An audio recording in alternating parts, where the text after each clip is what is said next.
कार्य है। इसमें फर्स्ट है वो फूड द्वारा संवेगों को प्रकट करना। फूड द्वारा संवेगों को प्रकट किया जाता है, जैसे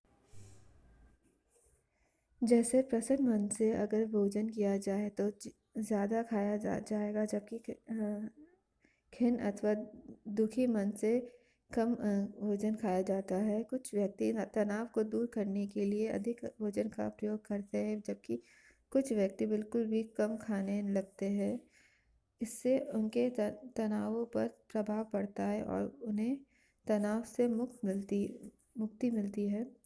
इसी प्रकार कुछ समुदायों में कुछ खास भोज्य पदार्थों को दुख के क्षणों के से जोड़ लिया जाता है, जैसे ऊंची जाति के में फीमेल ब्राह्मण, राजपूत, बनिया, कायस्थ आदि अगर विधवा हो जाती है तो वे मांस, मछली, अंडा व अन्य मांसाहार करना छोड़ देती है। सेकंड पॉइंट है सुरक्षा की भावना के रूप में। फूड सुरक्षा की भावना का प्रतीक है। घर से बाहर यात्रा या भ्रमण के दौरान अगर जाना पहचाना भोजन मिलता है तो उससे सुरक्षा की अनुभूति होती है। माँ द्वारा खिलाया गया भोजन बच्चे को अधिक सुरक्षा प्रदान करता है, जबकि उसी बच्चे को वही भोजन अगर दूसरे व्यक्ति खिलाते हैं तो उसे वे सुख नहीं प्राप्त होता, फलतः बच्चा ढंग से खाना नहीं खा पाता है। थर्ड पॉइंट है इसमें भोजन का प्रयोग फोर्स के रूप में। इतिहास साक्षी है कि भोजन का प्रयोग बल के रूप में किया जाता है। दुश्मनों को भोजन की प्राप्ति न होने देकर आसानी से लड़ाई जीती जाती है। व्यक्ति को संपन्न करवाने के लिए उन्हें कई दिनों तक भूखा रखा जाता है। उसी प्रकार किसी संस्था के विरुद्ध विद्रोह को दर्शाने के लिए कर्मचारियों द्वारा हंगर स्ट्राइक की जाती है। परिवार में भी बच्चों को सजा अथवा इनाम देने के लिए भोजन का प्रयोग किया जाता है। बच्चों के द्वारा अच्छा एवं प्रशंसनीय कार्य करने पर इनाम के तौर पर विशिष्ट व्यंजन तैयार किए जाते हैं, जबकि सजा देने के लिए उसे सबसे प्रिय भोज्य पदार्थ आइसक्रीम आदि भोजन के रूप में नहीं दिए जाते हैं। Now moving towards classification of food. Food products का वर्गीकरण निम्नलिखित प्रकार से किया जा सकता है। फर्स्ट ए है बेस्ड ऑन न्यूट्रिएंट्स, बी है बेस्ड ऑन फंक्शन, सी है बेस्ड ऑन पेरिहेबिलिटी और डी है बेस्ड ऑन ऑरिजिन तथा ई है based on chemical nature. Now moving toward first A based on nutrients.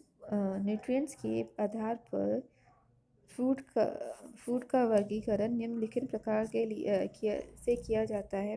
In this first point is body building foods, protein, vitamin एवं minerals body निर्माणात्मक food products है। ये food तत्व body की वृद्धि एवं विकास करते हैं। प्रोटीन का मुख्य कार्य बॉडी के तंतुओं, ऊतकों एवं कोशों का निर्माण करना है। निरंतर कार्य करने से बॉडी की कोशिकाओं की टूट फूट रहती है, जिसका पूर्ण निर्माण व मरम्मत करना प्रोटीन का ही कार्य है। प्रोटीन मांसपेशियों, रक्त, बाल, नाखून आदि की वृद्धि के लिए सहायक है। सेकंड पॉइंट है एनर्जी यील्डिंग फूड्स। वे फूड प्रोडक्ट्स जो बॉडी को एनर्जी प्रदान करते हैं। एनर्जी यील्डिंग फूड कहलाते हैं। कार्बोहाइड्रेट एवं फैट ऊर्जा के मुख्य स्रोत है, जिनसे बॉडी को ताकत, एनर्जी एवं उष्णता प्राप्त होती है। 1 ग्राम कार्बोहाइड्रेट 4.2 किलो कैलोरी तथा फैट 9.1 किलो कैलोरी एनर्जी प्रदान करते हैं। बॉडी के तापमान को नियंत्रण करने, हृदय को कार्य करने, मांसपेशियों के संकुचन एवं प्रसारण, उत्सर्जन, ट्रांसपोर्टेशन आदि के लिए कार्बोहाइड्रेट एवं फैट आवश्यक है। सभी प्रकार के अनाजों जैसे चावल, गेहूँ, बाजरा, रागी, जौ, मक्का आदि, शक्कर, गुड़, आलू, शकरकंदी व अन्य जड़ वाली सब्जियां इत्यादि कार्बोहाइड्रेट के मुख्य स्रोत है। तेल, घी, मक्खन, अंडा, तेल युक्त बीज, नारियल, मूंगफली आदि फैट के मुख्य स्रोत है। फैट एवं कार्बोहाइड्रेट की अनुपस्थिति में प्रोटीन एनर्जी प्रदान करता है। 1 ग्राम प्रोटीन से 4.2 किलो कैलोरीज एनर्जी मिलती है, परंतु प्रोटीन द्वारा एनर्जी प्राप्त करना महंगा है।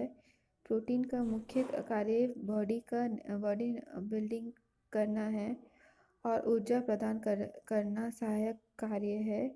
इस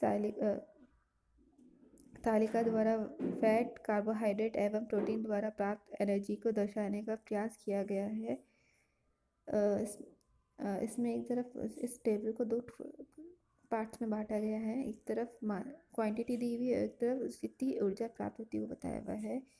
तो फैट जो 1 ग्राम होता है उसमें 9.1 किलो कैलोरीज, कार्बोहाइड्रेट जो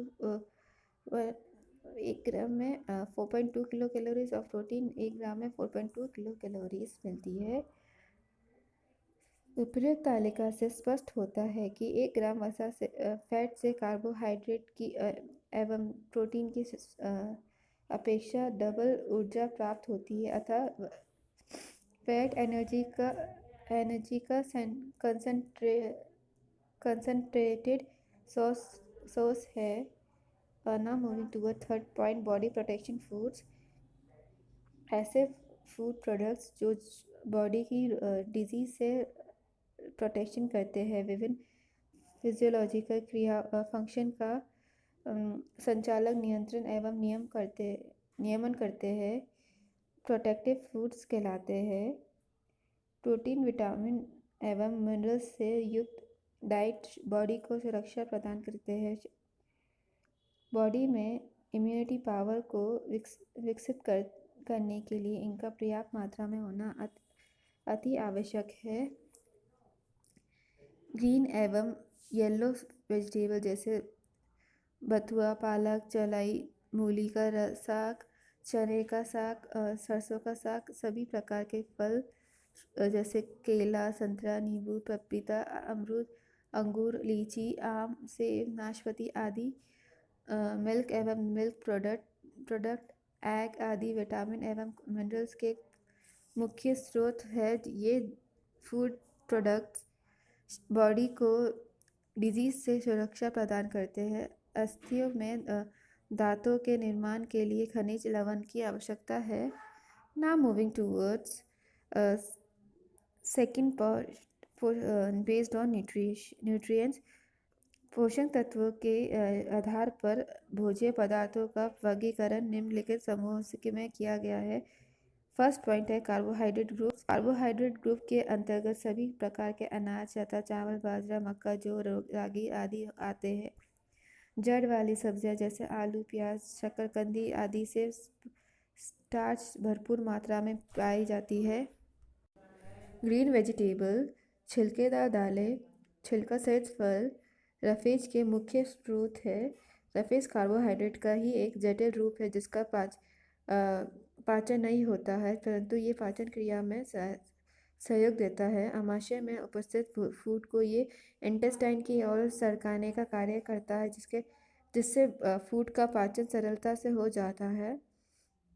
इतना ही नहीं, रफेज कॉन्स्टिपेशन डिजीज होने से भी बचाता है और स्टूल निष्कासन में मदद करता है।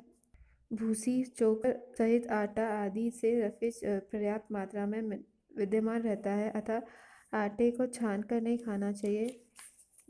रफेज के प्रयोग से पेट तो भर जाता है, जिससे भूख शांत हो जाती है, परंतु कैलोरी मूल्य नहीं होता है, जिससे ओबेसिटी नहीं होता है। इसके साथ ही ये रक्त में कोलेस्ट्रॉल स्तर को कम करता है और शारीरिक वेट को कम करने में सहायक होता है।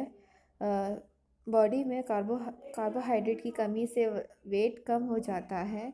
Now moving toward second point, fat groups.